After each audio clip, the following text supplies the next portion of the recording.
नमस्कार, आप देख रहे हैं डेयरी दर्पण और मैं हूं आपके साथ ममता दुबे। चलिए रुक करते हैं खबर की तरफ।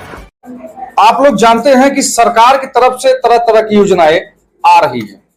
इसका लोग लाभ नहीं उठा पा रहे हैं। कुछ लोग ऐसे हैं जो लाभ उठा ले रहे हैं, कुछ लोग ऐसे हैं जो कि लाभ नहीं उठा पा रहे हैं। क्योंकि आज प्रमुख योजनाएं के बारे में आज हमारे साथ विजय शंकर शरण जी जुड़ चुके हैं। आइए इनसे जानने का प्रयास करते हैं कि क्या कुछ कहना चाहेंगे। ये जो नया योजनाएं निकल रही हैं इसके बारे में क्या कुछ कहना चाहेंगे। जी पहले हमारे चैनल का बहुत बहुत स्वागत है विजय जी।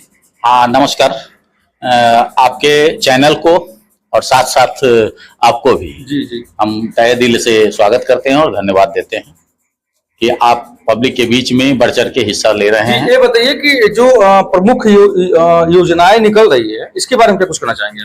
ऐसा है कि रिसर्च डेवलपमेंट के लिए और ये कौशल विकास के लिए जो भारत सरकार की अग्रणी योजनाएं हैं उसमें से हम लोगों को 7 योजनाओं पर काम करने के लिए, क्रियान्वित करने के लिए लगाया गया है जी। जिसके आलोक में मैं प्रयागराज और वाराणसी डिवीजन के अंतर्गत और साथ साथ जो है आपको विंध्याचल डिवीजन के अंतर्गत कार्य करने का भी पूरा जिम्मेवारी लिया हूँ जी। और इसके मद्देनजर जो है हम यहाँ आपके साथ कोटरा में बैठे हैं जो औराई प्रखंड तहसील के अंतर्गत आता है जी, भदोही जिले में।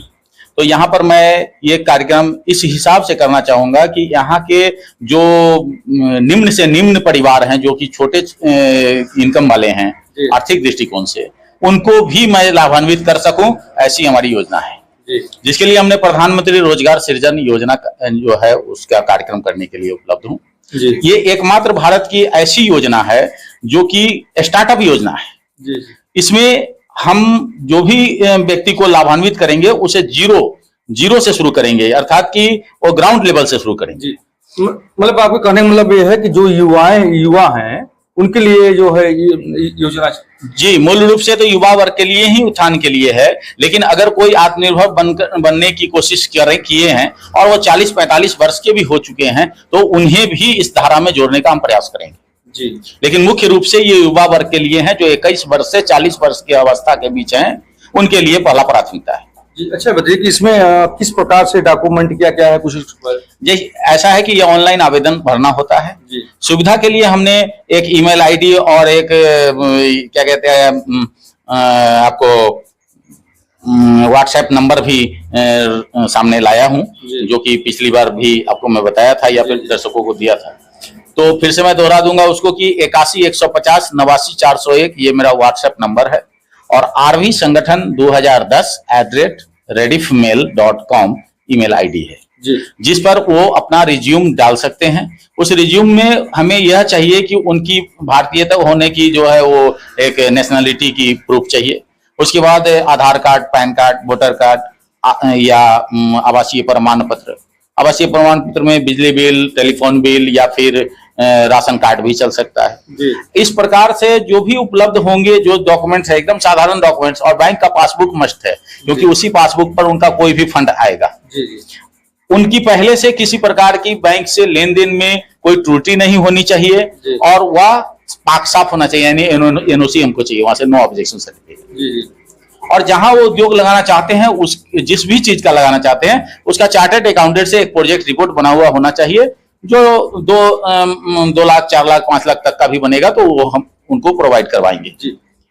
अभी इसमें देखा जाता है कि इसमें देखिए बुरा ना लगे आपको, फ्रॉडगिरी बहुत तेजी चल रहा है, ये आप भी जानते हैं, सब लोग जानते हैं। तो इसके लिए क्या कुछ करना चाहेंगे। ऐसा है कि जब हम लेन देन करेंगे और उसमें कोई पैसे वगैरह की डिमांड करेंगे तब ही फ्रॉड की गुंजाइश सामने होती है। हम ना किसी से पैसे मांग रहे हैं और ना हमको किसी से किसी प्रकार का कोई लेन देन चाहिए।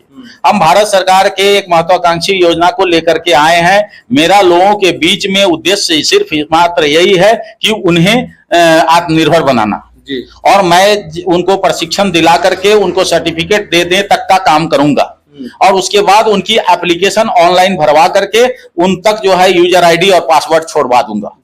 इससे ये साबित होगी कि उनकी पासवर्ड से वो हमेशा वो देखते रहेंगे कि हमारा योजना में कहां तक प्रस्ताव बना है और हमें कब तक बैंक फाइनेंस कर सकती है। बैंक जो फाइनेंस करती है यूजर आईडी और पासवर्ड छोड़वा दूंगा। इससे ये साबित होगी कि उनकी पासवर्ड से वो हमेशा वो देखते रहेंगे कि हमारा योजना में कहां तक प्रस्ताव बना है और हमें कब तक बैंक फाइनेंस कर सकती है। बैंक जो फाइनेंस करती है उसमें सब्सिडी भी गवर्नमेंट की तरफ से है। चूंकि दर्शकों को जानने के लिए मैं बता दूं कि सब्सिडी जो है वो 15% से लेकर के 35% तक है, जिसमें क्रमानुसार बनाया हुआ है। ये SC ST के लिए अलग है, OBC के लिए अलग है, फिर जनरल कास्ट के लिए अलग है। इस हिसाब से 15%, 20%, 25%, 30% और 35% का स्लैब बना हुआ है। जी अच्छा बताइए कि अभी इसमें देखा जा रहा है कि सरकार की तरफ से तरह तरह की योजनाएं आ रही हैं, लोगों तक नहीं पहुंच पा रही हैं, इसके बारे में क्या कहना है? मुझे इसके बारे में खुद भी तकलीफ होती है कि जब मैं जाता हूं और इतनी सुंदर योजना है, इसकी प्रचार प्रसार चारों तरफ है, लेकिन लोगों को अभी तक अधिकतर लोगों को जानकारी नहीं है। तो मैं उन लोगों को बताना चाहूंगा कि 7 ऐसी सरकार की जो अभी प्रमुख योजनाएं हैं, जिसमें पहला है प्रधानमंत्री रोजगार सृजन कार्यक्रम, जिस पर हम लोग विचार कर रहे थे। दूसरा है कौशल विकास औद्योगिक प्रशिक्षण कार्यक्रम। तीसरा है सामाजिक जागरूकता अभियान। उसके बाद चौथा है रिसर्च डेवलपमेंट एंड मैन्युफैक्चरिंग प्रबंधन कार्यक्रम। उसके बाद 5वां है विज्ञापन विपणन एवं वित्तीय प्रबंधन कार्यक्रम। छठा सूक्ष्म लघु मध्यम उद्यम प्रोत्साहन एवं सृजन कार्यक्रम है, जो हर जिला पर उद्योग केंद्र में चलाई जा रही है। उसके बाद सरकार द्वारा चलाई जा रही जितनी भी अन्य वृहत कार्यक्रम जो योजनाएं हैं, उसको भी हम लेकर के बार बार उपस्थित होते रहते हैं। तो इस प्रकार से जो सामाजिक जागरूकता अभियान से रिलेटेड जितनी भी है वो सभी चीजें, जैसे देखिए पहले भी मैंने प्रौढ़ शिक्षा का कार्यक्रम चलाया है, ये महिला साक्षरता अभियान का कार्यक्रम चलाया है, महिला मुख्यमंत्री अंचल योजना था, आंचल योजना, उसको हम चलाए हैं। फिर मुख्य बधिर लोगों के लिए जो है वो ब्रेल लिपि के बारे में है, लुई ब्रेल की बात है। अंधों के लिए जो है वो उनके लिए भी है, जो अंधेपन के शिकार हो गए हैं उनके लिए भी है। जगह जगह पर स्वास्थ्य शिविर लगाया गया है। ये हेपेटाइटिस बी का भी हमने कार्यक्रम चलाया है ना। उसके बाद जो है वो आपको ये कुष्ठ रोग का जो उन्मूलन अभियान था, उसमें भी हमने काम कराया है। तो इस प्रकार से लगातार जो है हम लखनऊ से लेकर के जो है पूरे उत्तर प्रदेश को, यानी 18 डिवीजन जो है 18 मंडल, उस 18 मंडल में यह पुनः नई सिरे से जो है कार्यक्रम शुरू हुई है, जिसमें इसी कोना से यानी पूर्वांचल से शुरू की गई है, जिसमें हमने गोरखपुर कर लिया है, आजमगढ़ कर लिया है, बस्ती कर लिया है, अयोध्या कर लिया है, जबकि इधर आपको मैंने अपने एरिया में आपकी भदोही में आगमन हो चुका है। जी हाँ, यहाँ पे भी कब से चालू हो जाएगा? भदोही में मैं चालू कर रखा हूँ।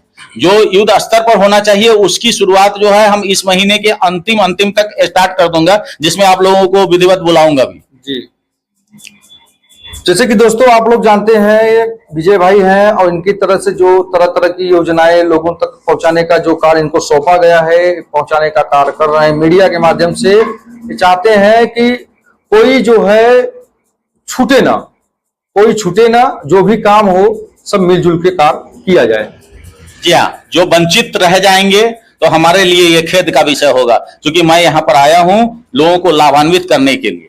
हाँ, मुझे बहुत सारी बाधाएं मिल रही है, जो आप लोगों को या दर्शक लोगों को भी मैं बताना चाहूंगा कि उनको जिस हिसाब की जानकारी अगर नहीं है, तो मैं उनसे ये रिक्वेस्ट करूंगा कि आप हमसे सीधा जुड़ करके भी आप अपनी कमियों को दूर करने का कोशिश कर सकते हैं। ये जरूरी नहीं है कि हाँ सभी योजनाएं खराब ही होती है। पहले कौन सी योजना चली, किसमें किसने कितना अमाउंट लिया, किससे मांग किया गया, ऐसा कुछ नहीं है। हमारे यहाँ जुड़ने के लिए या जो लोग इसमें लगेंगे उसमें गवर्नमेंट पैसे लेती है। हाँ, बैंक की कुछ खर्च होती है, या फिर वहाँ उद्योग विभाग की भी कुछ खर्च होती है। ऐसे में 2% से 4% की खर्च होती है, लेकिन वह खर्च उनके पॉकेट से नहीं लगती, बल्कि जो काम करेंगे उसी में से काट करके उसमें जमा कर दी जाती है, जिसकी रिसिप्ट उनको प्राप्त होती है।